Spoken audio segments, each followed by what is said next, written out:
It was a night like any other. You ate some dinner, chatted with the family, then, suddenly, you were gone. But they didn't need to worry. You just snuck off for a second to play Best Fiends. Best Fiends is the mobile puzzle adventure game you want to play for hours on end, even when you only have a few moments to spare. From the vibrant artwork and adventure pack storyline to the cute collectible characters and supercharged power-ups, Best Fiends is designed to be the most obsession-worthy game ever. There are literally thousands of levels, plus tons of in-game events added every month for even more ways to win. And the best part is, you can play anytime, anywhere. No Wi-Fi? No problem. Of course, people may start to wonder about your mysterious disappearances until they see how much fun you're having. Download your new favorite getaway, Best Fiends, for free on the App Store or Google Play. You'll even get $5 worth of in-game rewards when you reach level 5. That's friends without the R. Best Fiends. Play Best Fiends. Download free. At Lowe's, every pro is an MVP to us. It doesn't matter how big or small your business is. If you're a plumber, roofer, electrician, or remodeler, your business earns back when you spend, gets exclusive offers, and paint rewards. It all adds up to help drive your business. Join Lowe's MVP's Pro Rewards and Partnership Program today. Minimum purchase required. Earnings and paint rewards awarded as Lowe's e-gift cards. Exclusions, restrictions, and more terms apply. Valid through 12/31/22. See Lowe's.com/L/Pro Loyalty Terms. Subject to change. U.S. only.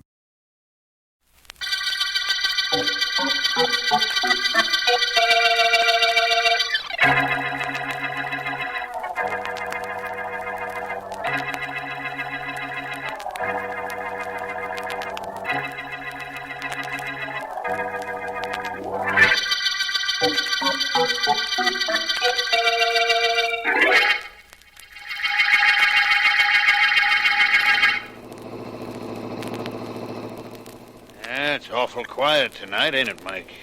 Yeah, but I don't mind. Drive around another 2 hours, call into headquarters, and somebody else can have this patrol car for the next shift. Me, I'm going to bed. Nice houses on this street, huh? Well, they're big, say that for 'em. People live in them, got lots of dough, say that for 'em. Yeah. How'd you like to live in a house like that and on the corner? Yeah, not bad. Afraid Maggie wouldn't like it, though. Too many rooms to clean. Ah, she wouldn't have to worry about that. Servants, pal. She'd have to have a mess of servants. Yeah, you don't know Maggie. She wants to do everything herself. I never saw anything like Hey, Eddie, it. look. Where?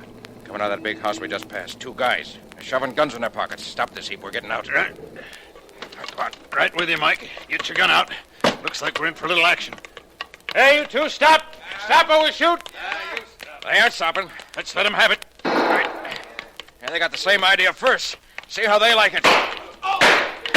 They're only half a block away. We'll grab them, Eddie. Won't have to grab both of them. One of them's hit. Look, he's staggering. Yeah, but look at the other guy. He's got his gun against his buddy. Hey, don't!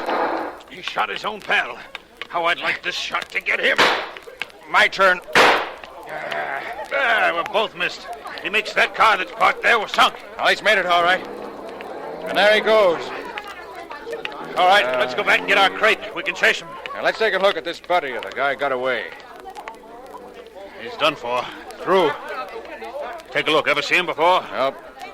Oh, get the people starting to come around. All right, everybody, get back. Go on home. Go to bed. Take a look for identification, Eddie. Right. All right, look, everybody. Nothing's going on. The show's over. Go on. Get back to bed. Get back to bed, will you? Hey, Mike. Yeah? We got a real mystery on our hands. First 2 guys stick up a place, then one of them kills the other guy, and look what I found in the other one's pocket. A piece of paper. All it's got on it is 2 words. Live on. Now, what's that mean?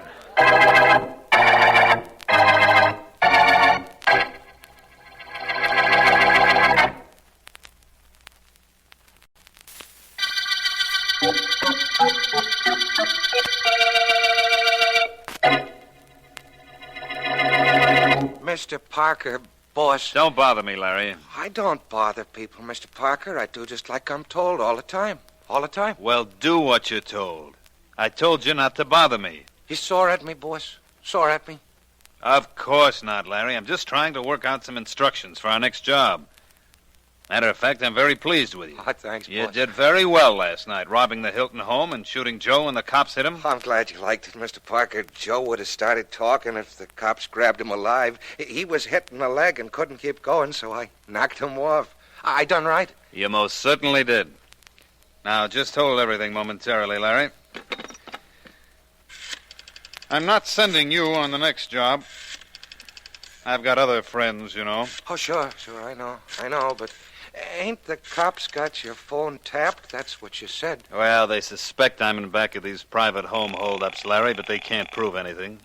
And while they can tap this phone, they can't trace whoever it is I'm calling. That's impossible on a dial phone. Yeah? The message for tonight is hole pin. Hole pin. That's right. Take care of things just like we planned, will you? Don't give it another thought.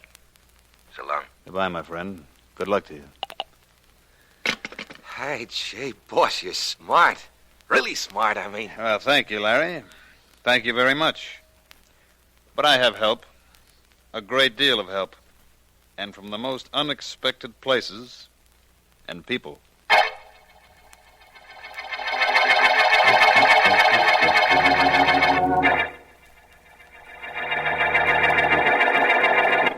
And then, Mr. Vance, the paper goes on to say that the robber who killed his accomplice is being sought by the police. Who expect to make an arrest shortly.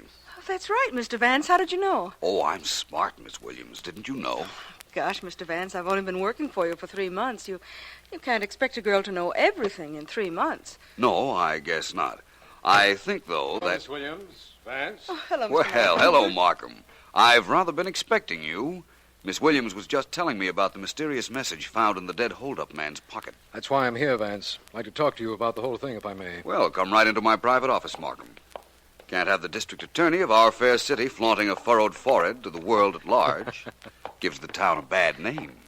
In here, please. Thank you, but I'm not worrying about this town getting a bad name. I'm worrying about someone giving me a rather bad time. Sit down, Markham, please. And let's have your problem. Right, Vance. As you must know, there have been quite a few hold-ups of fashionable parties in the past few months. Yes, I've read about them. In fact, you and I have discussed them from time to time. Casually, of course. But you mentioned the police suspect of Mr. Edward Parker. We do, but Parker's clever. He has 2 or 3 stooges he sends out on the jobs. But let's take that robbery last night up on 58th Street. The one where one of the thieves shot his buddy after the police had wounded him. What about it, Markham? We found a slip of paper in the dead man's pocket, Vance. It said just 2 words. Live on. Then we intercepted a message Ed Parker was telephoning to someone. That message said, hole pin. Those words have some kind of meaning, I'm sure. They most certainly have, Markham. A very definite meaning. Not to me. I just want a second to make sure of what I'm saying. That robbery last night on 58th Street, was it at number 4360? Yes, but the papers all carry that. I didn't remember it from the papers, believe me. Now I think I can tell you where the next robbery will take place. Oh, no, Vance. Yes, no. my friend. Of course, I'm not sure exactly when it will take place. But after I make a phone call, I think I'll be able to give you that information, too. But, Vance, what you're saying is ridiculous. You can't possibly know that. No? Well, I think I can. Just have the police at 2540 138th Street and see what happens. Yes, Markham, that's where the next hold-up attempt will be made. I'm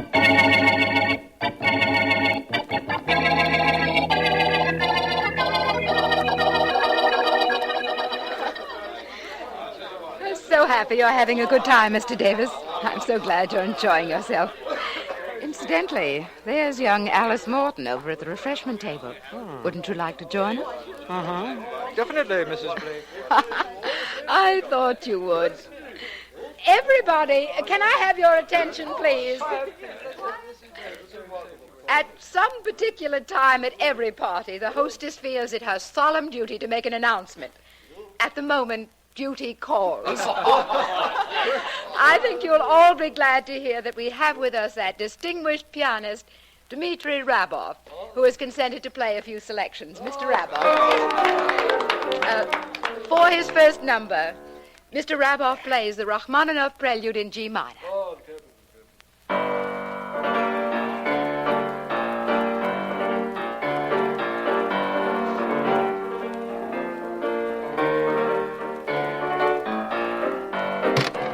Okay, you at the piano, hold it!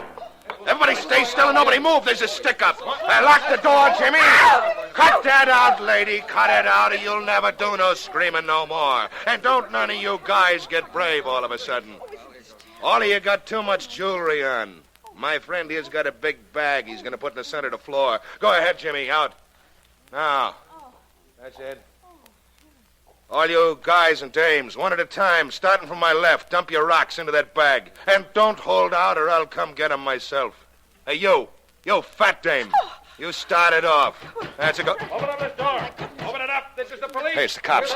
Come on, Jimmy. Out them French windows and step on it. Stop them, somebody! Don't let nobody try it. That's what they get if they do. All right, bust through them French windows, Jimmy. Let's get going. Open the door, somebody! Let the police in! There they are. There. Which way they go? Out the French windows. They might still be in the garden. Okay, lady. Come on, Eddie. Let's get after them. If they're around anywhere, we'll get them.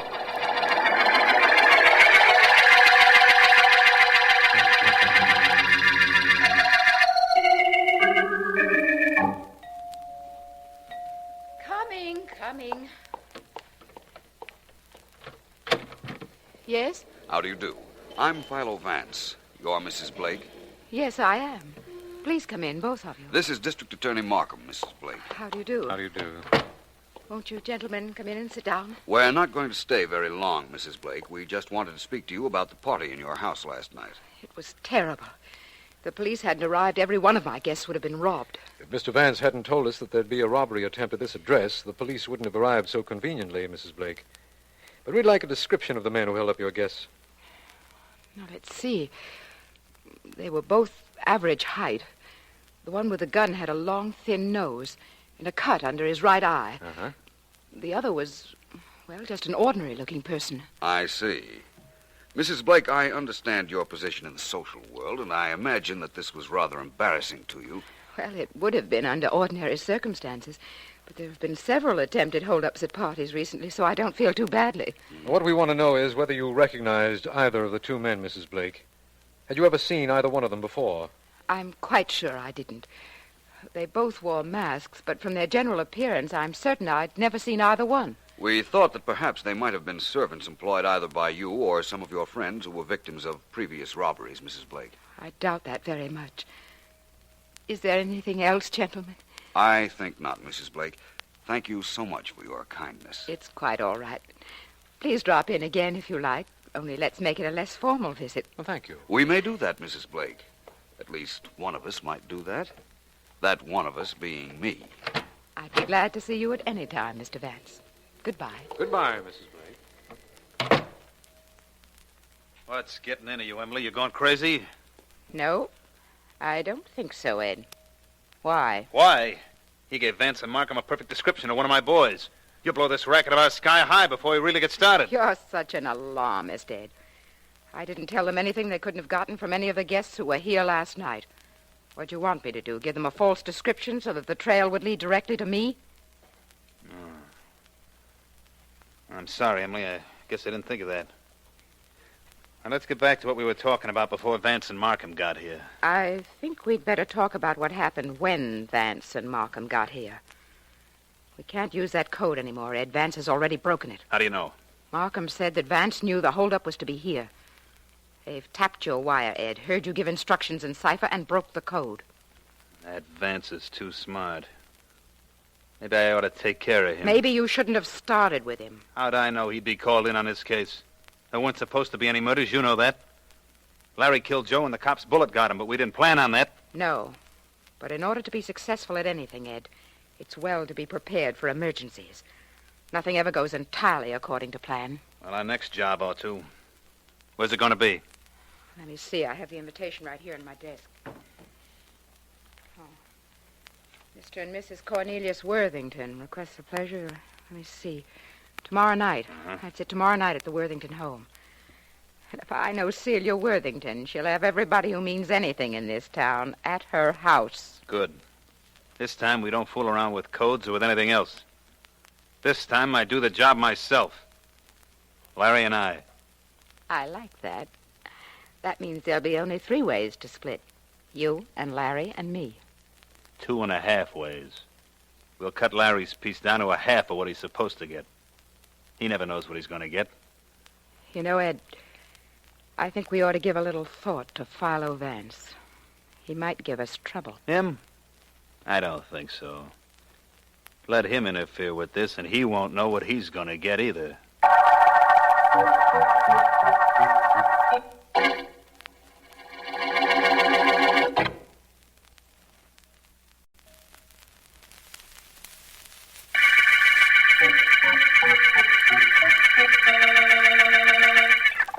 is District Attorney Markham.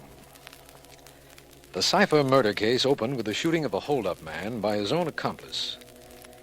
In the dead man's pocket was found a code message which Vance succeeded in breaking down, to such an extent that when I told him we had tapped the telephone wire of a Mr. Ed Parker and heard him say, "hole pin," Vance immediately gave the address of the next hold-up attempt.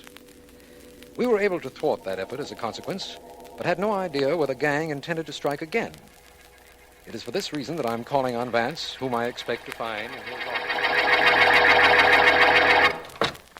Vance, where are you? In my private office, Markham. Come right in. I'm on the way. How are you today, Vance? Very well, which apparently is more than I can say for you. What's bothering you, Markham? This Cipher case, Vance. We've continued to tap Ed Parker's phone, but we've gotten nothing from him that even resembles a code. I didn't imagine you would. You think he knows we've succeeded in figuring out his code? I'm reasonably certain of that. Just because the police broke up that holdup at Mrs. Blake's the other night? That's only one reason, Markham. But the others aren't to be discussed right now. Vance, you know the police broke that code Parker used. It took them some time. Yet you figured it in less than a minute. I'll explain that to you, Markham, but not now. Right now, I'm wondering where that holdup mob will hit next, and how I can find out. Well, they seem to be concentrating on gatherings of the elite.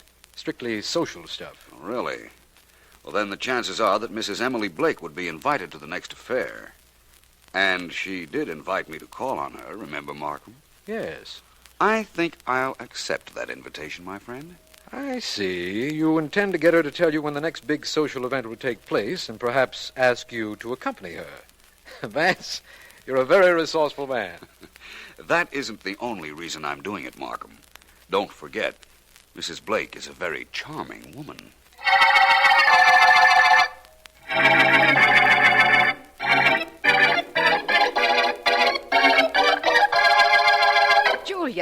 Julia, hurry with my hair. I don't have all night, you know. I know, Mrs. Blake. I won't be a moment. I've laid out all your jewelry on the dressing table. You can be ready in a moment after I get finished. Well, then hurry up and get finished, why don't you? I'll get that myself. Stand in back of me and finish my hair while I'm talking. Very well, madame. Hello? Emily, this is Cornelius Worthington. Cornelius. Don't tell me I'm that late that you called to find out what was delaying me. No, not quite. Emily, dear, there's a change in plans about the party tonight. Oh? Yes, one of the children's ill, and they've quarantined our house. Oh, how dreadful, Corny. They called the Applebys, and they're going to have our party at their house. Come there, won't you? I've got a dozen people to call, so I've got to cut this short. The Applebys are at 651. 651? 131st Street. 131st Street. You don't mind, Emily? Oh, it's perfectly all right, Corny. I understand. Toodaloo. Oh, I'm finished, Mrs. Blake. Oh, good. Now, hand me that telephone. Yes, ma'am. Oh, wait. There's someone at the door. Here, call this number and just give them this message. The message is Bop Pip. Bop Pip? Yes, do it right away, will you? I'll get that door myself. I'll do it, but I don't know what I'm doing. Coming. Good evening. Please come in. Good evening, Mrs. Blake. Why, you're staring at me. Is anything wrong? Is it the white tie or the topper? It isn't either, Mr. Vance. Only you seem to look as if you belonged in a white tie. That's rather strange attire for a private investigator, isn't it? Yes, but at the moment I'm not working at my chosen profession. You did invite me to call, didn't you? Why, yes. But I'm going out tonight. I thought you might be, hence these evening clothes. May I go with you? Well, why not? Thank you. By the way, Mrs. Blake, you look quite charming. Thank you. My wrap, Vance, it's over by the chair. Of course. Here you are. Beautiful shoulders, Mrs. Blake. Beautiful. I'm going to run out of thank yous. But I warn you, it'll be long after you run out of compliments. Perhaps. Where are we going, or shouldn't I ask? We're going to a party. Oh? It was supposed to be held at the Worthingtons, but it's over at the Applebys. That won't bother you any. We're still going. Of course. It won't bother me any. Shall we go?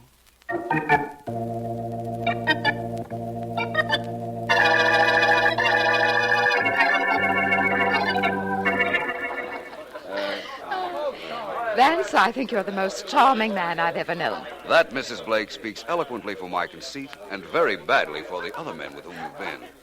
Are all social parties this dull? No, only the ones I've been to. Score one for the distaff side of the combination. You know, I think we're getting along rather well. I'm glad to hear that. We were, as far as I was concerned. But I'll have you know that when you walked into this room, every woman in the place turned to stare at you. I didn't notice. Used to that sort of attention, Vance? Immune to it.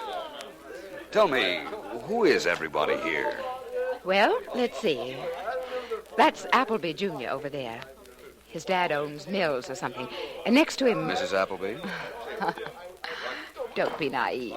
That's Celia Worthington. Oh. Mrs. Appleby is over by the piano with Cornelius Worthington. Cozy, isn't it? What happens when it comes time to go home? See that light switch next to you? Yes. At midnight, somebody turns that out, and everybody rejoins the partner he came here with. No wonder people are looking so strangely at us. Tell me more about the others.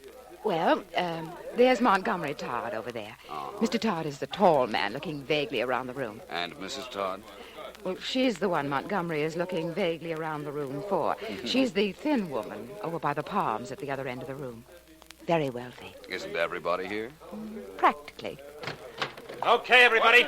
Don't anybody do anything except what I tell them, and nobody will be hurt. Another robbery. All right, Sort of quiet. an epidemic lately, isn't it?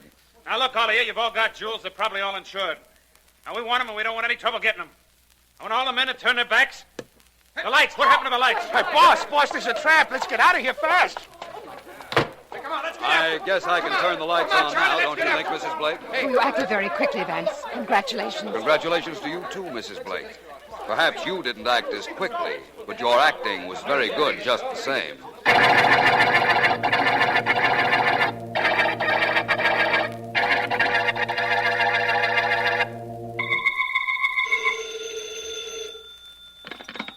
Markham speaking. Markham, this is Vance. I've just left Mrs. Blake.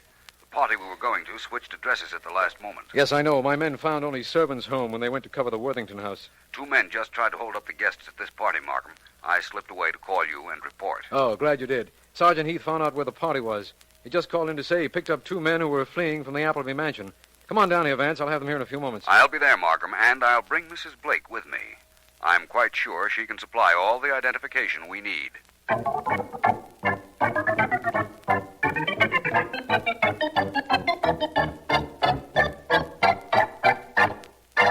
Right in here, Mrs. Blake, if you will. This is District Attorney Markham's office. This is all very distasteful to me, Vance. I'm sorry, but it has to be done.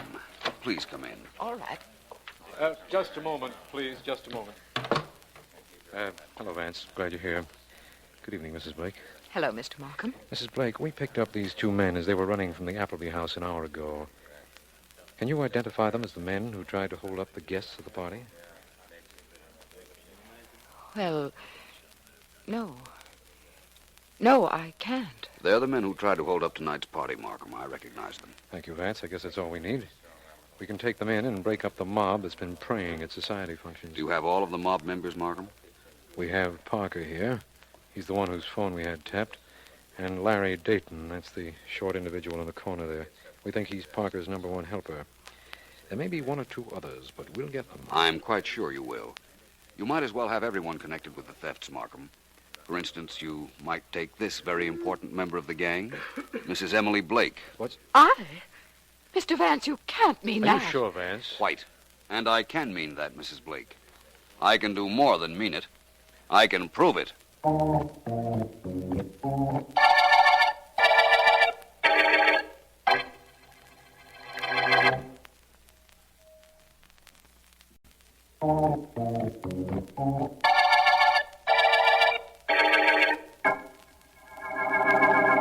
I'd like nothing better than to relax at the end of a case, Vance, but we've gotten confessions from Mrs. Blake and Ed Parker, and I'm still not relaxed. Markham, what's the trouble? You know, I told you the police broke that code that Parker was using, but never explained it to me. I want to know first how you broke it, and so quickly. Oh, that. Well, let me see. The original code message found on the dead man was, "Live on," right? Yes. And the robbery the dead man was fleeing from took place at 4360 58th Street. Yes. The letters in the words "live on" became the numbers 4360 and 58, Markham. By use of a code word, each letter becomes a number. That's why when you intercepted Parker's message about Holepin, I was able to tell you the address of the next attempted stick-up. But how could you have broken the code so quickly? The minute I saw it, I knew it as well as I knew my own name. In fact, it was my own name. Your own name? What? Philo Vance. The P was 1, the H2, the I3, the L4, and so on. Well, I'll be darned. They picked your name. I wonder why. 2 reasons. 1, it was known to everybody involved. And 2, they never thought I'd be called in on a mere series of robberies. Well, that brings me up to the question of Mrs. Blake's guilt, Vance. That? Well, it started because I believed there had to be somebody on the inside tipping off the gang as to where these parties were being held. I didn't suspect Mrs. Blake until after the robbery at her house when, in an effort to divert suspicion from herself, she described one of the masked thieves too well. How do you mean, too well? She said he had a cut under his eye. Now, if he had worn a mask, and we know he did, she couldn't have seen the cut. That got me to thinking. And then I learned that Cornelius Worthington was giving a party. I went to him and got him to switch his party to the Appleby's house. Why? Well, Worthington was to wait at his home and escort every other guest to the Appleby's personally. There, the guests were to be told the phone was out of order. But Worthington was to call Mrs. Blake and tell her about the change in plans for the party. Oh, I see now. Then when the party was held up, it was only Mrs. Blake who could have been in touch with Ed Parker to tell him the new address. Exactly. Anything else, Markham? I think not, Vance. I do think that lack of funds and a desire to maintain her social position must have put Mrs. Blake in the middle of this situation. I imagine so. But let's forget her and the middle of this situation. Let's realize we've reached the end of the Cipher murder case.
At Lowe's, every pro is an MVP to us. It doesn't matter how big or small your business is. If you're a plumber, roofer, electrician, or remodeler, your business earns back when you spend, gets exclusive offers, and paint rewards. It all adds up to help drive your business. Join Lowe's MVP's Pro Rewards and Partnership Program today. Minimum purchase required. Earnings and paint rewards awarded as Lowe's e-gift cards. Exclusions, restrictions, and more terms apply. Valid through 12/31/22. See Lowe's.com/L/Pro Loyalty Terms. Subject to change. U.S. only.